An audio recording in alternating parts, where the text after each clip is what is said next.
Hello. Hello, good morning. I sure do hate to break up good fellowship, but we have a lot to say. We have little time to say it, so we better get started. For those of you who do not know me, my name is Christopher Carter, and I am a prison evangelist for the Florida Prison Ministry. And today we are here to give you a report about the work that's going on in the prisons, and outside the prisons for that matter. But Florida is our mission field, and we have the potential to reach thousands. And we can easily say that because there's approximately 85,000 people who are incarcerated in the Florida prison system. And what that means is we have a lot of work to do. And because of this, we minister all across the state. And we do this through a couple of different ways. We run on a network of volunteers. So if there's anybody in here who would like to go in prison, I would love to get you there. But we also do it through electronic means as well. We can reach any inmate in the state of Florida through email. So that works out pretty handy because oftentimes we have friends or loved ones come up and ask us if we can minister to a person. So we will shoot them an email and just ask them how they're doing, let them know that there's people out here thinking about them, and we let them know that one of our ministers has experience in prison and would they like to talk. More often than not, they say yes, and then at that point in time, we send somebody in. If you look at this map here, the blue circle is an area where I personally cover, along with many other prison evangelists. The orange circles are those where we have other members of the church in our network of volunteers who are doing things as well. So we have a lot of ground covered, but as you can see, we still have more ground that we need to cover. Last time I was here, 2022, September-ish, we spoke a lot about what we do in prison, about the different programs, the worship opportunities, baptism opportunities, different self-improvement classes, Nations University. So I don't want to spend any time on that today. What I want to spend time on is talking about the people who we minister to, because that's what ultimately all this is about, is changing the hearts and minds of individuals, turning them toward Christ, and then them leading productive lives. I will say this, though, about Nations University. My wife and daughter just passed out some brochures, and then there is our current newsletter, and there's an article about a man on the front of the newsletter. His name's James Painter. He is one of the 1%, as I would like to call it, as well as these guys up here on this, sitting up here on this row, dedicated Christians and walking it out. So I would just encourage you to read that when you get an opportunity. It's not all rainbows and butterflies, though. There's a lot of heartache in prison ministry. This right here is an individual. His name's A.J. Cooper, and he's someone who I've been talking with for about 3 years now, and every time I get a little step forward, it seems like we take 2 steps back. He is a Calvinist, and Calvinism is rampant in prison, and I suppose it is out here in what they call the free world also. But he is somebody who I continually see and show the love of Christ, even though he is rejecting correct biblical teaching.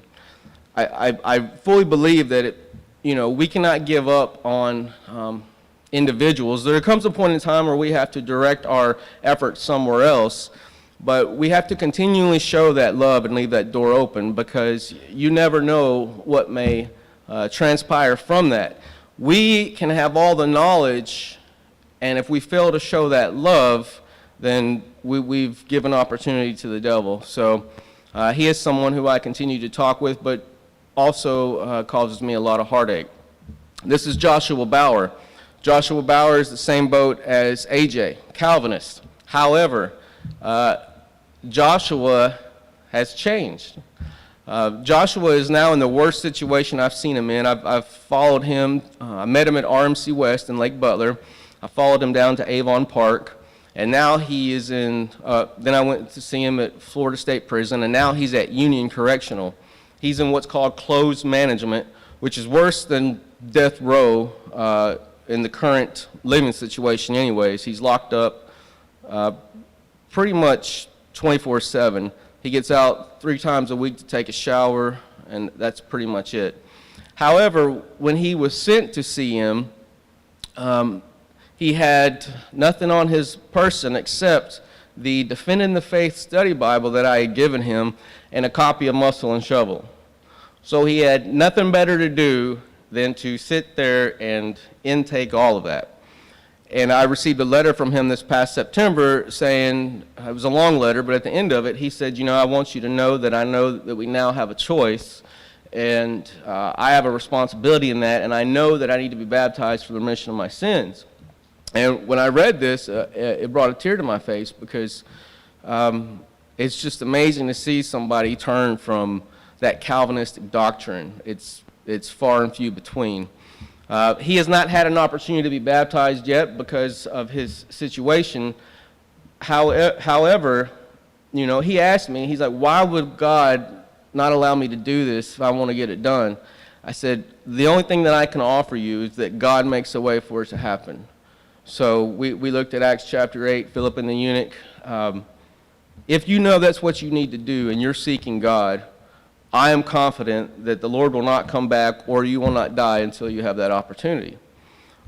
So I give him a little reassurance of that. But I see this man, I go see him in closed management, and it's just such an encouragement to me to see where he was in terms of where he's at now. He's in the worst physical place now that I've ever seen him in, but mentally and spiritually, he's in the best place. So that's pretty amazing. These individuals are individuals we met with last year and talked with, and all of these individuals are those who have obeyed the gospel and who are in Christ. I think in 2022 we baptized 29 people. Last year it was 76, and then this year I think we're at 17 right now. One of the men, Glenn Alston, his story is kind of unique. He was at Lottie, and when it come time for him to be baptized, no, I'm sorry, not Lottie, Putnam. When it came time for him to be baptized, the chaplain was allowing another inmate to do it. And I was observing, and I was seeing that the inmate was not completely immersing the guys. In fact, he was just barely getting their head in the water. So they allowed me to go up there at the time of his baptism, and they when they were immersing him, I did not hesitate to say, let's get him down in there. And I was trying to push him down in there.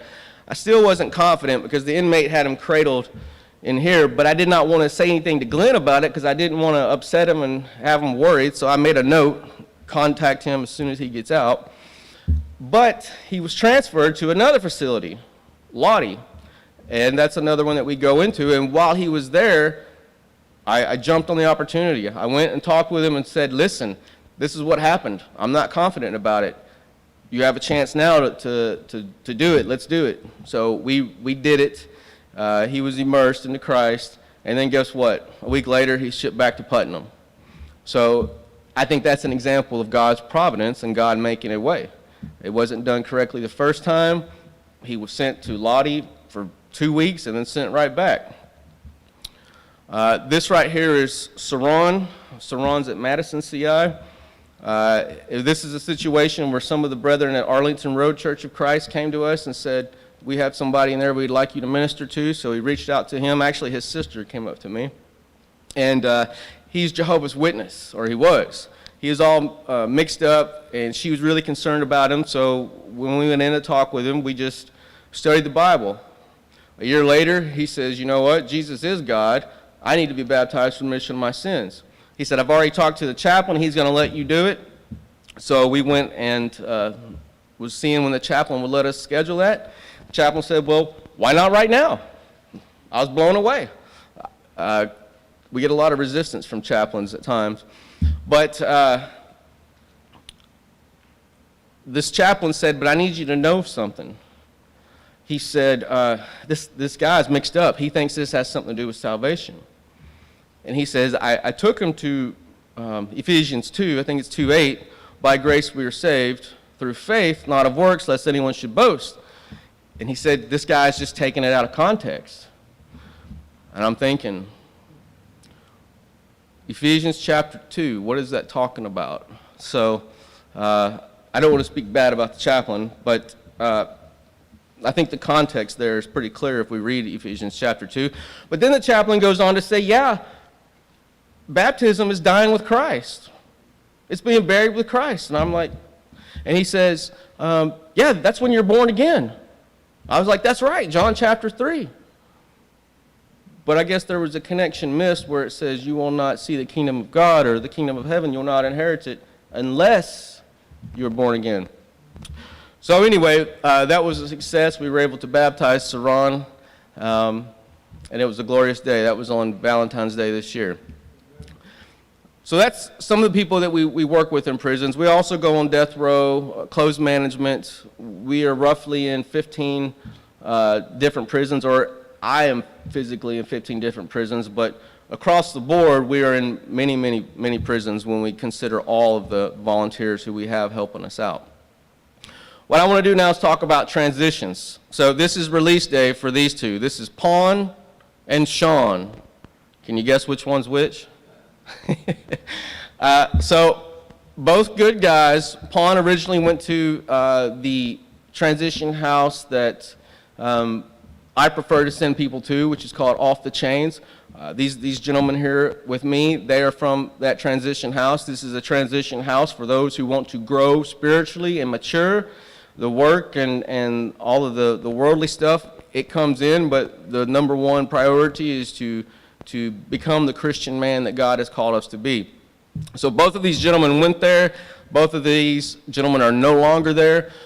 Unfortunately, Satan has got to Sean with what I like to call WWF. I'm not talking about the World Wrestling Federation. I'm talking about women, work, and family. So that's some of the three big areas where Satan attacks us: is our job, our woman, and our family.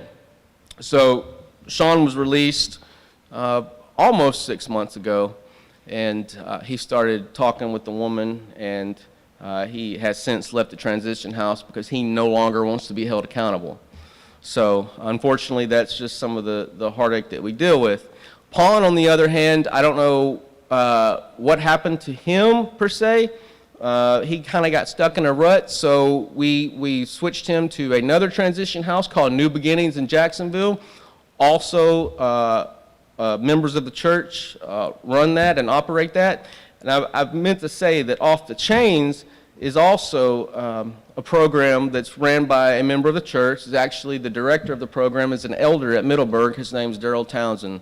So I like to shoot guys toward those. We have other transition houses that we work with that I will send people who aren't necessarily on par with the higher standard that's required of these other two transition houses. We always try to help a person find a place to go, whether it's with us or somewhere else. This is Arthur Hastings. Arthur is a good guy. To give you a little bit of information about him, he was in prison for 3 years for having sex with a 17-year-old. And Arthur is such an inspiration to me. He was released in July of 2022. He was released in July 22.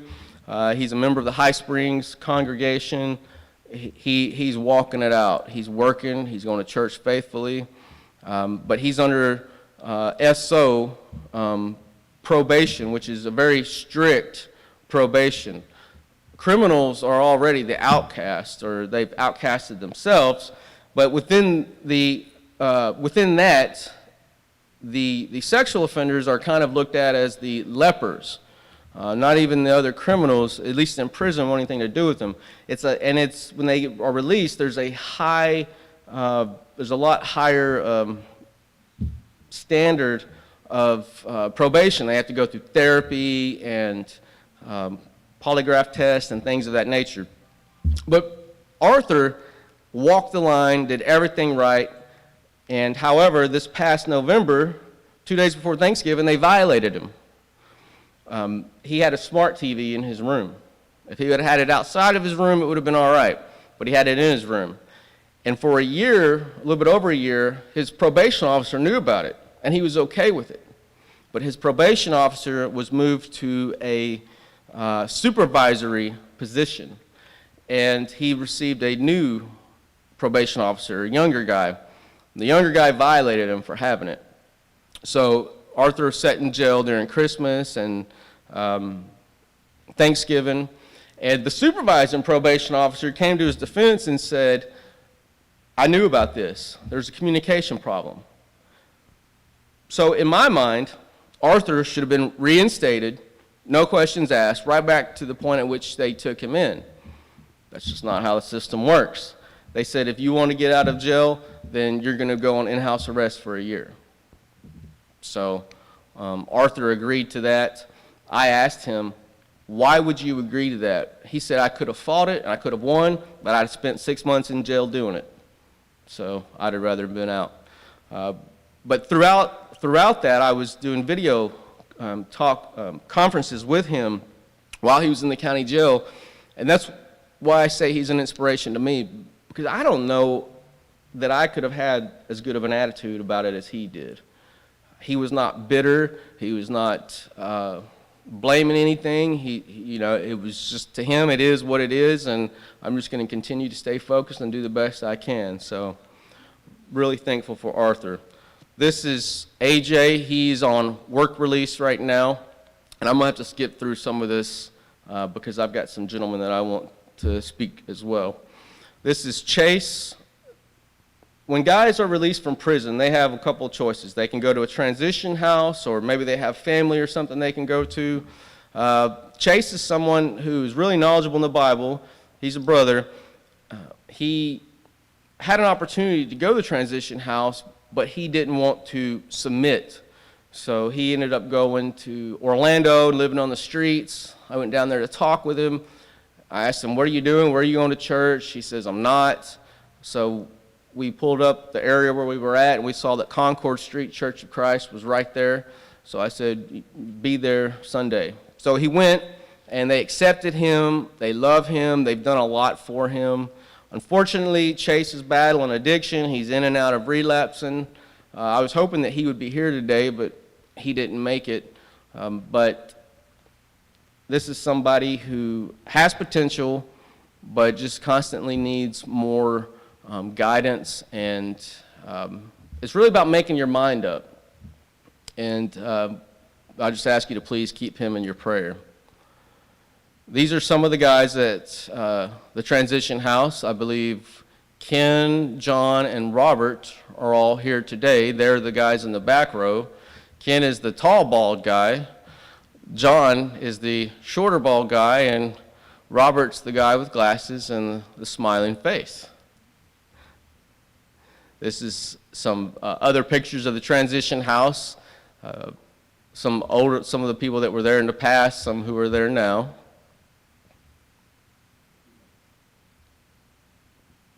This is Arnell. He's here with us today. He's going to be talking with us. He's a member of the Middleburg congregation, as well as all the men of the transition house. All right. So my slide's messed up. It should say a few words, but it says few word. That's all right. Yeah, sometimes few words are better. So what I would like to do now is give these gentlemen an opportunity to speak to you, and if they get stuck, then I'll ask them a question. So we have roughly 15 minutes, so you guys got 3 to 5 minutes. Robert, come on down.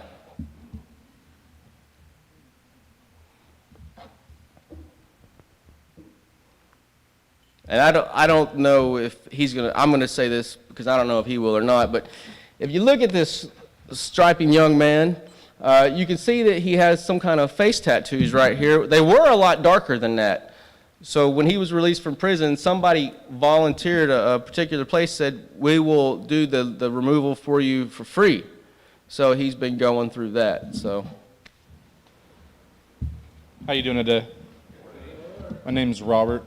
I've been out of prison now, going on a year. Going on a year. It's been a great journey. It started off, that was a big struggle for me when I got out, because we tend to see the physical when you look at somebody. And they were really dark. My face completely covered in tattoos. But the owner of the ministry, Daryl Townsend, was getting a cancer spot removed on his face. And the doctor who did the surgery, his best friend, she owns Southside Dermatology on the beach, and they agreed to do 8 sessions at no cost. So, but I still had to do my part, which was go for 45 minutes a month and get my face burned by a laser. But it just shows, like, you got to have a commitment for what you're wanting to do. If you're going to change your life, you're either all in, you know? It's life or death. So tell us about what you do now in terms of work. So I didn't have a job when I got out. I was good at roofing and construction. I did that during my incarceration in prison. Went around to different facilities and did roofs. About a week after I got out, I had a job working for Keith Stern Roofing and Construction in Orange Park. And it was making really good money. Few men in the roof. It's a very worldly situation. They were doing drugs on the job site. That day I called Daryl, and he spoke to me, and I had to make a hard choice to quit that job. It's a commitment you have. You can't surround yourself with it, because then you're blurring lines. You know, Satan's crouching at that door, his desires for you. Sin's everywhere. So that was on a Wednesday. I go to Bible study that night at Middleburg, and one of the men there who came through the program, he works for Miller Electric, and he came to me and said, hey, there's an opening. They want you. So now I work for one of the largest electrical companies, joined the apprenticeship, and it's just a blessing, you know. I also help out with Daryl and Chris as much as I can, because I want to give back what was given to me. Life with Christ, surrounded by a family that loves me and cares about me. Again, though, it's about what are you going to set your mind on? You can set your mind on the things above, or you can set your mind on the world. But either way, you're going to have to make a sacrifice. You're going to have to suffer. What's some of the things that, some of the challenges that you've encountered since you've been out? Outside of the work situation. So social media is a big draw on some of the men getting out. Right now, I do not have a social media account. I waited 6 months after my release to open a social media account, and I had old family try to reach out to me and draw me back in. The good old times, that's what they call it. That's another draw. That's an easy way for you to blur lines and compromise. And basically right then and there, deactivated and deleted social media. I have a daughter. She was born a year before my incarceration. I've seen her. I was actually able to see her. She has a disease, Tay-Sachs disease, and basically she was given a time frame for her life, and I found that out when I was released. It's been a struggle because I wanted to try to, due to my probation, I'm not allowed to have any contact with her. So every day I drive to work, I go by her road, and the temptation's there, but I know if I do that, I would be compromised, and it wouldn't be righteous of me. And my probation officer came to me and he said, listen, due to the circumstances, I want you to have a visit with her.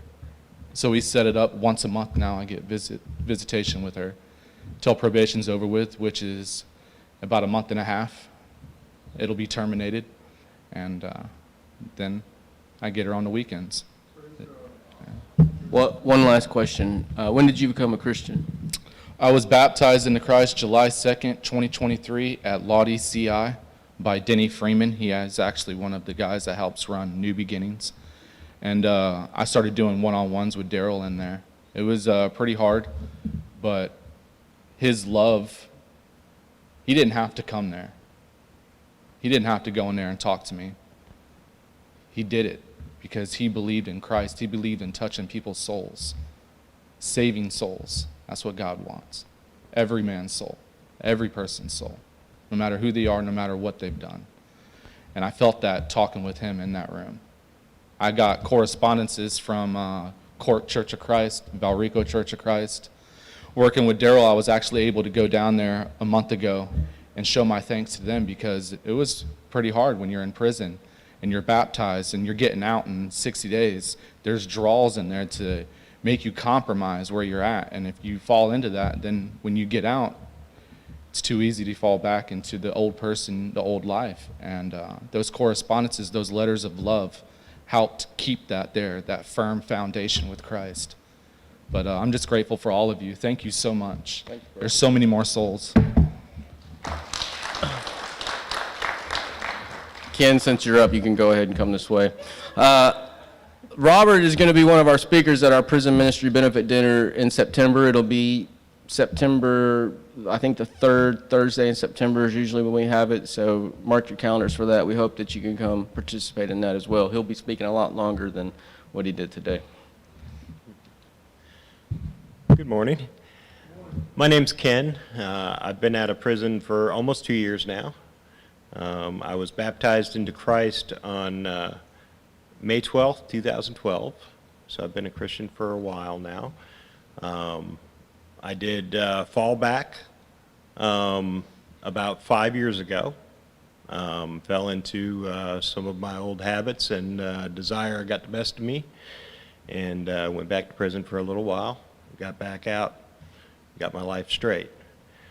What are you doing now? What are you doing now? I could hear you. Oh. Recently, well, when I got back out almost 2 years ago, I got a great job. I'm in the air conditioning industry. I've been in HVAC my entire life. It was a great job, good pay, decent hours. However, their insurance company told them that they're starting to require background checks on all the employees. So I knew about this about a month ahead of time, so I had a little bit of time to prepare. And April 11th, I lost my job. April 11th, I started my own business. So I'm not gonna be kicked and stay down. What do you do? What's your business? Not only do I do HVAC, but I have added on handyman service. So I do appliance repair, fence repair, drywall repair, pretty much anything in a home that needs to be taken care of. What's the name of your business? Cornerstone Service Solutions is the name of my business. I figured I'd name it something that wouldn't be offensive to somebody that's not a Christian, but to a Christian, they would know where that name came from. That's good. That's smart.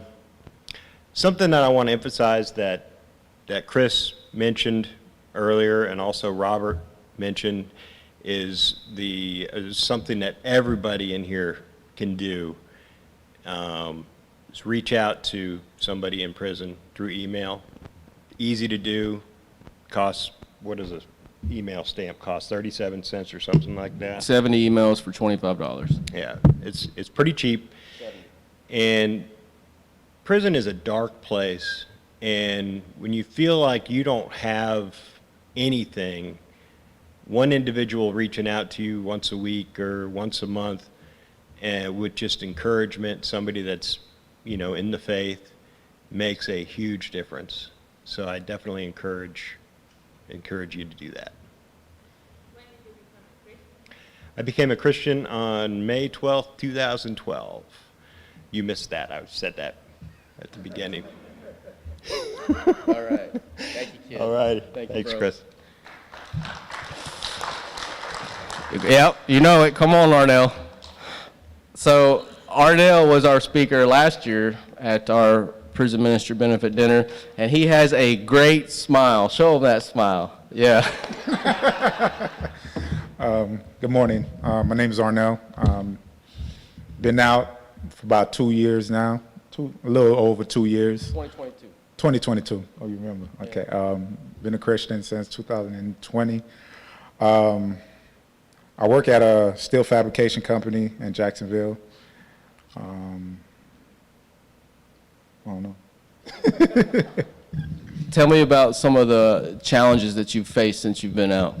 All right, so the challenges since I've been out, like he mentioned, with the guys that have sex offense, I am one of those guys that do have a sex offense, so it's kind of hard with the stipulations and stuff like that, where you can't be around certain parks or live certain areas. But just recently, I went to court and got some of those restrictions lifted. That was nothing pertaining to my case, so that's been very good on that aspect of that. But Tell me what happened in prison that made you decide to walk a different way. all right, so I was in prison with John at Liberty CI. So before I met John, I met a dude named Dale Davenport, and I was kind of all over the place, trying to find, a little direction.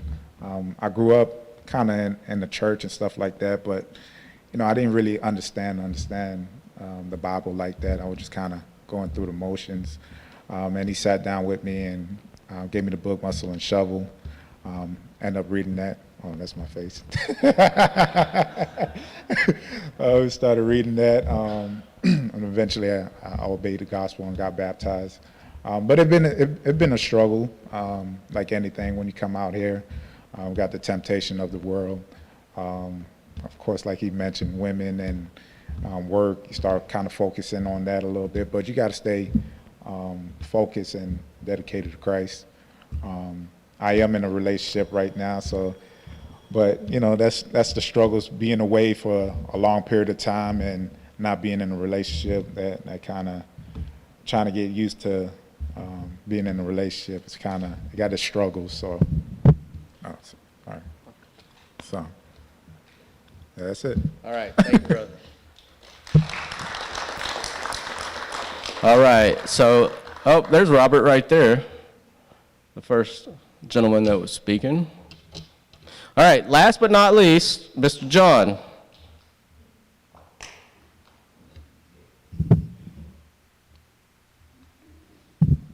Morning, everybody. Thank you for being so kind and generous to us today. So my name's John. I've been out the least amongst these three men here. I've only been out for 7 months now. I've been a Christian since October of 2018. Actually, no, December, I'm sorry. I've been clean and sober since October 2018. So I got clean in prison because I'm a former drug addict, and I met the same person that helped Arnell, Dale Davenport. He gave me a copy of the Muscle and Shovel, and it just the doors busted open, and I could see for the first time what the gospel was, what the truth of the gospel was, because the first time I was in prison, I didn't see that. I was there, I showed up, I was doing the church thing, but I didn't see what the gospel was. I didn't see what I needed to do in order to really be saved, because I was a broken man, That's the thing about guys in prison. We're broken men that need to be healed. I think about Psalms 107, where it says that they cried out to God, and God sent his word and healed them, right? And the way that God did that for me is by sending men like Chris into prison with the word, with the gospel, so that I could see what the cure for my sickness was, and of course the sickness was sin, unforgiveness, and I needed that forgiveness, and I seen that so clearly this time around, that I needed to be forgiven, and because I had, at this point in my life, had been, a terrible person, done terrible things, spent most of my life in prison. I've spent almost 11 years incarcerated, and I'm only 33 years old. Now, I've made some bad decisions in life, but you know what? God sent his word and healed me. He did that through men like Chris and through people like you who have given to this ministry and other ministries, and whatever you've done individually to help somebody else, it matters. And it's made a difference in my life, and it's made a difference in these three guys here. And, I really appreciate that. And I want to express my gratitude to all of you for the contributions that you've made and just for the love that you've shown. Because that's what matters to guys like us. I know me and Robert live together. He's got face tattoos. It's hard. We go out in public and I see the way people look at him. It's hard for him. And I just imagine, like, if sometimes I feel like I have face tattoos because I feel like people look at me a certain way because, I've been in prison. But when I come to the fellowship of God's people, I don't feel that way. I feel accepted. I can stand up here and tell you about the kind of person that I was because I know that you guys love me with the love of Christ. And that's what keeps me focused, because what I struggle with is like, well, I've spent most of my life in prison. I have never accomplished anything. I don't have a family. I don't have I don't have kids or anything. And, I'm alone, the aloneness. Because when you're in prison, you don't really deal with that aloneness like you do out here, because you're constantly surrounded by people. Me and Arnell lived in the same dorm together. Anytime I was going through something, I could just walk across this hallway and go talk to them, But out here, you don't have that. And you got to put forth the effort to do it, But God's people have given me that, that solace, that place where I can go, those people that I can reach out to and talk to, and I can get that more healing, because I'm still broken. There's still some things that need to be healed and fixed within me, right? But as long as I stay connected to God's people, and as long as I keep my eyes focused on Christ, that healing is continuing. It's continuing to take place in my life, I'll just mention work since we have been talking about that. But God's providence, when I was in prison, I was so focused on, I'm going to just study the Word of God. I'm not going to worry about anything else. I'm not going to worry about what I'm going to do when I get out, where I'm going to work. And I stuck with that. And about 7 months before I got out, one of the volunteers who had been to prison before at Lottie, he was coming in, and he owns his own company, and we started talking, and he told me, you got a job when you get out. And I've been working for him for 7 months. He's about to give me another raise. So, I'm mind, body, spirit, working my way to the top. Thank you, guys. Thank you, bro. So, the person that he was talking about, his name's Clint Williams, and Clint was also a speaker for us at our dinner in 2021. Clint, former inmate, hires guys who were former inmates in his business. Clint now owns a construction business, and as a matter of fact, the brochure that my wife passed out, if you look on the inside of it, it says a prison ministry success story. That's Clint and his wife there. So, John will also be speaking in some manner at our dinner this September as well. So we'd like to invite all of you there for that. It's free. You don't have to pay to get in, you just got to pay to get out. No, but we have a free dinner. It's always a good time, so we encourage you to come to that. We thank you for allowing us this opportunity just to share a little bit. We could have shared for an hour or two, but we thank you for the time that we have here, and yes. Third Thursday of September. The 19th? Okay. It's the one where the Gators are not playing in Gainesville. It's that one, the Thursday before that. Thank you so much, everyone.